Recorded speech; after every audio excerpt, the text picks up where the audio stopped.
Salut! De plus en plus de personnes ont envie de voyager sur le long terme. Généralement, quand on a cette envie, on s'invente un peu des barrières, que ce soit des peurs intérieures, que ce soit dû à des proches ou à l'argent.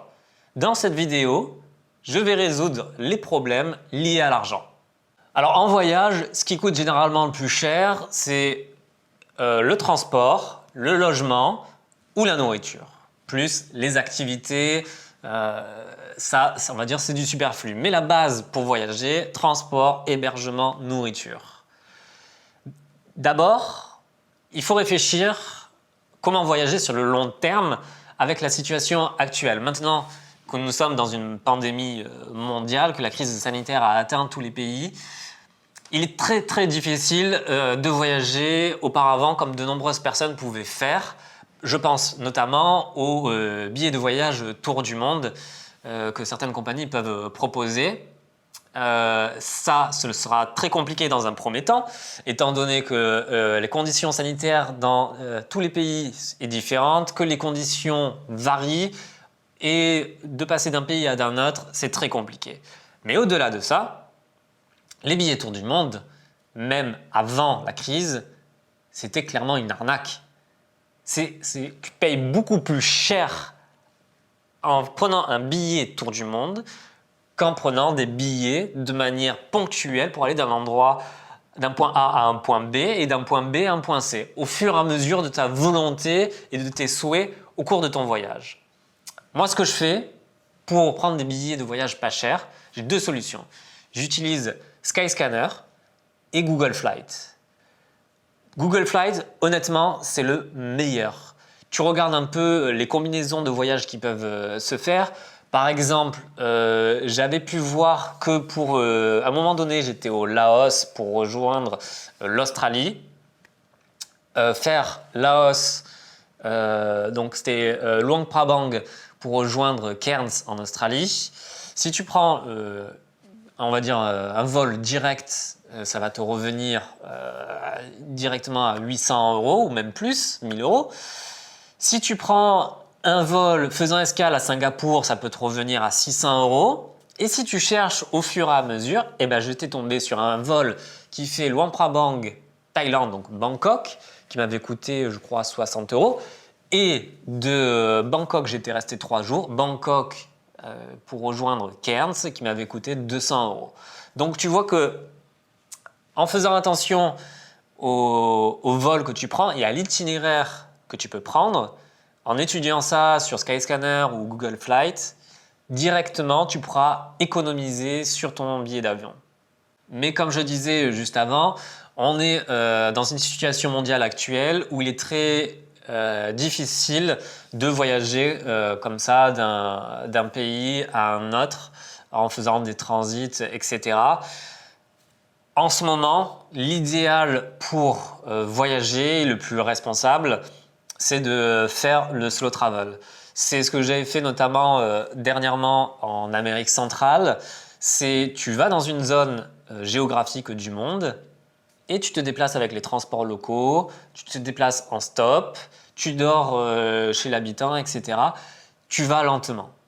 Tu passes 6 mois dans une zone géographique au lieu de te faire en 6 mois l'Asie du Sud-Est, le Japon, l'Amérique du Nord, l'Islande, l'Afrique, etc.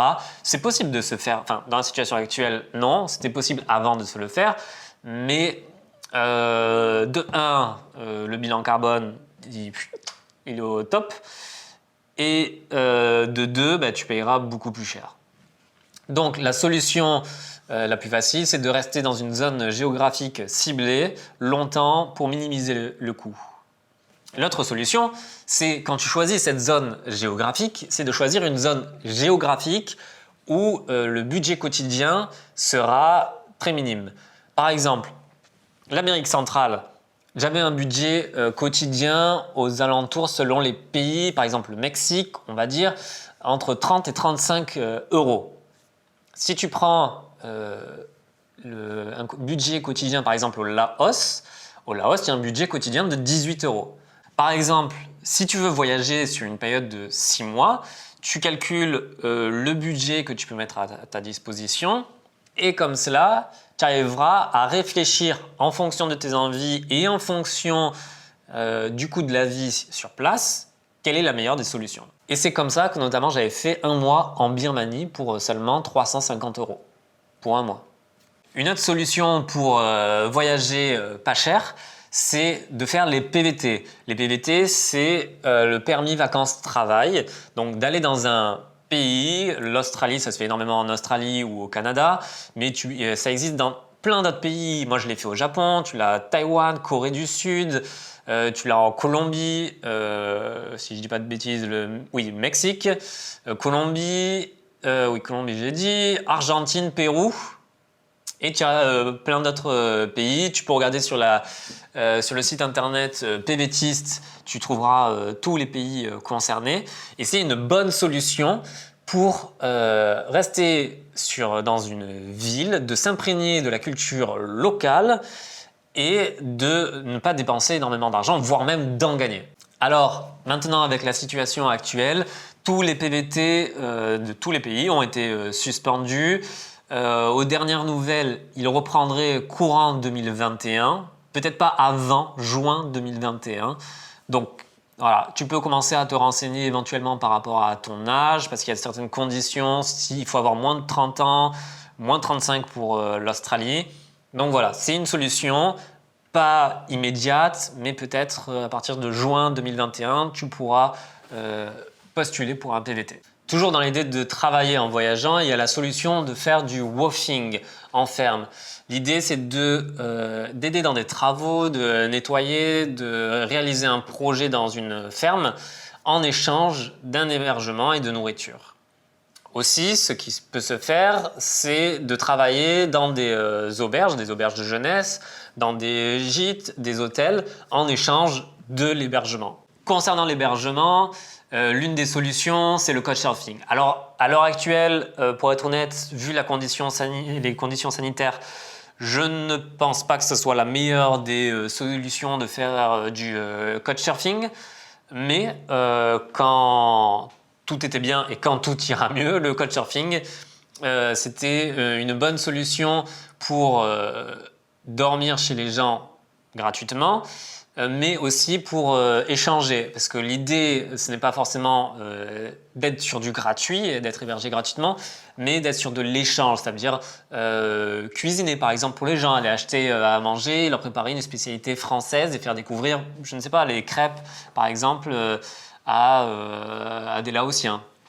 Voilà, l'idée c'est vraiment d'être dans de l'interaction avec des gens sur place. Sinon, pour un hébergement totalement gratuit, il y a la solution du camping. Tu prends ta tente, tu la plantes et tu dors. La solution un peu sauvage.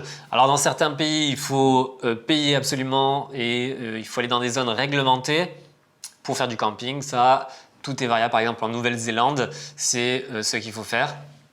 Mais dans d'autres pays, si le camping et le bivouac est autorisé, généralement c'est gratuit à part dans des zones spécifiques. Il y a également la solution du hamac.